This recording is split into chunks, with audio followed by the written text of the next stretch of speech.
ઉર્ધ્વમ ગચ્છન્તિ સાત્વિકાહ અધો ગચ્છન્તિ તામસાહ, એવું કીધું ભગવાન.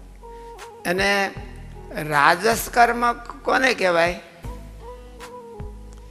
રાગી ફલ પ્રેપ્સુ, રાગી અને ફલ પ્રેપ્સુ બે લક્ષણ કીધા રાજસ કર્મને.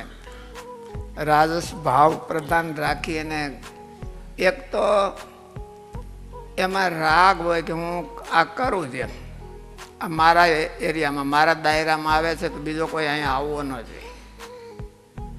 અને ફલ પ્રેપ્સ, આનું ફળ મને જ મળવું જોઈએ, બીજા કોઈને નહીં.